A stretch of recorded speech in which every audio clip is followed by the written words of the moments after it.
पुरुषोत्तम मास महात्म्य द्वितीय अध्याय। सूत जी बोले, राजा परीक्षित के पहुँचने पर भगवान सुखदेव जी द्वारा कथित पुण्यप्रद श्रीमद् भागवत सुखदेव जी के मुँह से सुनकर अनंत राजा का मोक्ष भी देखकर अब यहाँ यज्ञ करने के लिए उद्यत ब्राह्मणों को देखने के लिए मैं आया हूँ और यहाँ यज्ञ में दीक्षा के लिए हुए ब्राह्मणों का दर्शन कर मैं कृतार्थ हुआ।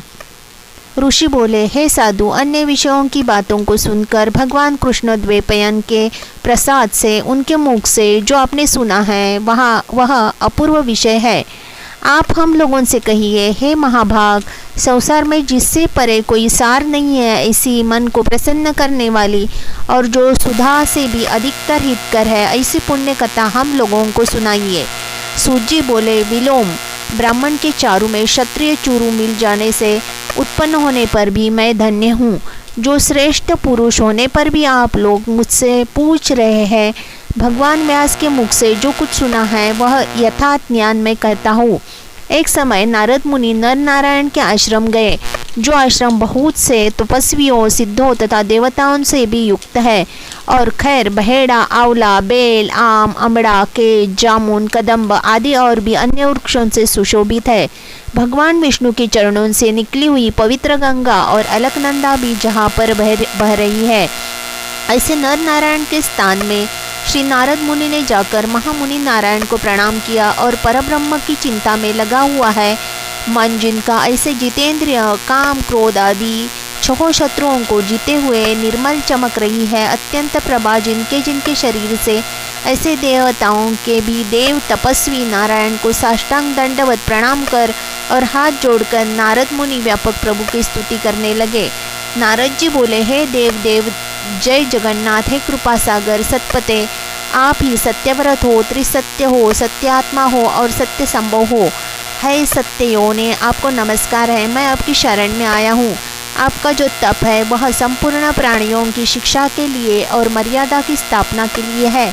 यदि आप तपस्या ना करें तो कलयुग में एक के पाप करने से सारी पृथ्वी डूबती है, वैसे ही एक पुण्य के करने से सारी पृथ्वी तरती है।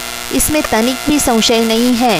पहले सतयुग आदि में जैसे एक पाप करता था तो सभी पापी हो जाते थे, ऐसी स्थिति हटाकर कलयुग में केवल कर्ता ही पापों से लिप्त होता है। वह आपके तप की स्थिति है। हे भगवान, कलयुग में जितने प्राणी हैं सब विषयों में आसक्त है। स्त्री पुरुष गृह में लगा है चित्त जिनका, ऐसे प्राणियों का हित करने वाला जो हो और मेरा भी थोड़ा कल्याण हो सके, ऐसा विषय सोचकर आपके कहने के योग्य है। आपके मुख से सुनने की इच्छा से मैं ब्रह्मलोक से आया हूँ।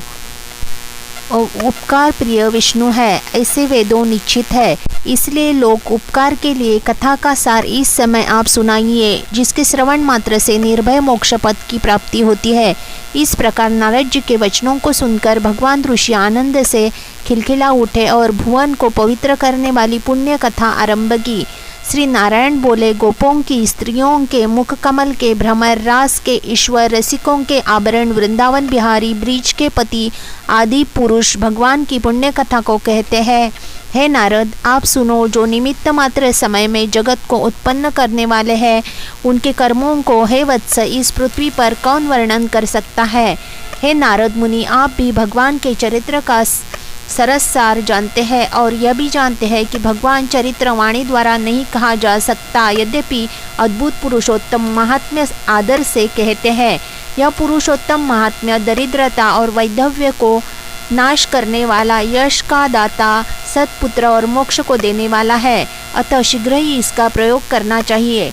नारद बोले, हे मुने, पुरुषोत्तम नामक कौन देवता है, उसका महात्म्य क्या है, यह अद्भुत सा प्रतीत होता है, अतः आप मुझे विस्तार पूर्वक कहिए। सूत जी बोले, श्री नारद का वचन सुनकर नारायण क्षण मात्र पुरुषोत्तम में अच्छी तरह मन लगाकर बोले। श्री नारायण बोले, पुरुषोत्तम, यह मास का नाम जो पड़ा है वह भी कारण से युक्त पुरुषोत्तम मास के स्वामी दया सागर पुरुषोत्तम ही है, इसलिए ऋषिगण इसको पुरुषोत्तम मास कहते हैं। पुरुषोत्तम मास के व्रत करने से भगवान पुरुषोत्तम प्रसन्न होते हैं। नारद जी बोले, चत्रादि मास जो है वह अपने अपने स्वामियों देवताओं से युक्त है, ऐसा मैंने सुना है, परंतु उनके बीच में पुरुषोत्तम नाम का मास नहीं है। पुरुषोत्तम मास कौन है और पुरुषोत्तम मास के स्वामी कृपा के निधि पुरुषोत्तम कैसे हुए?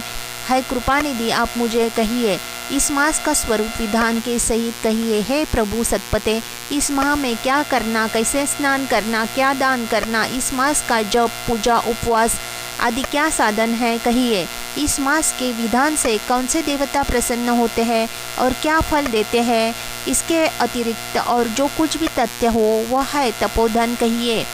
साधु दोनों के ऊपर कृपा करने वाले होते हैं, वह बिना पूछे कृपा करके सदुपदेश दिया करते हैं। इस पृथ्वी पर जो मनुष्य दूसरों के भाग्य के अनुवर्ती, दरिद्रता से पीड़ित, नित्य रोगी रहने वाले, पुत्रों को चाहने वाले, जड़, गूंगे, ऊपर से अपने को बड़ा धार्मिक दर्शाने वाले, विद्याविहीन, मलिन वस्त्रों को धारण करने वाले, नास्तिक, परस्त्रीगामी, नीच, जर्जर, दासवृत्ति करने वाले, आशा जिनकी नष्ट हो गई है, संकल्प जिनके भ्रष्ट हो गए हैं, तत्व जिनके क्षीण हो गए हैं, कुरूपी, रोगी, कुष्ठी, टेढ़े मेढ़े अंगों वाले, अंधे, इष्ट वियोग, मित्र वियोग, स्त्री वियोग, आत्मपुरुषयोग, माता पिता विहीन, शोक, दुख आदि से सूख गए हैं, जिनके अंग अपने इष्ट वस्तु से रहित उत्पन्न हुआ करते हैं, वैसे जिन अनुष्ठानों के करने और सुनने से पुनः उत्पन्न हो। हे प्रभु, ऐसे प्रयोग हमको सुनाइए। वैदव्य, वंध्या दोष, आगहीनता, दुष्ट व्याधिया, रक्तपित्त आदि, मिर्गी, राज्यक्षमवादी जो दोष है, इन दोषों से दुखित मनुष्य को देख करके जगन्नाथ में दुखी हूँ। अतः मेरे ऊपर दया करके हे ब्राह्मण, मेरे मन को प्रसन्न करने वाले विषय का विस्तार से बताइए। हे प्रभु, आप सर्वज्ञ हैं, समय से तत्वों के आयतन है। सूजी कहते हैं, इस प्रकार नारद के परोपकारी मधुर वचनों को सुनकर देव नारायण चंद्रमा की तरह शांत महामुनि नारद से नए मेघों के समान गंभीर वचन बोले। इति श्री बृहन्नारदीय पुरुषोत्तम मास में नारायण नारद संवाद प्रश्न विधि नामक द्वितीय अध्याय संपूर्ण।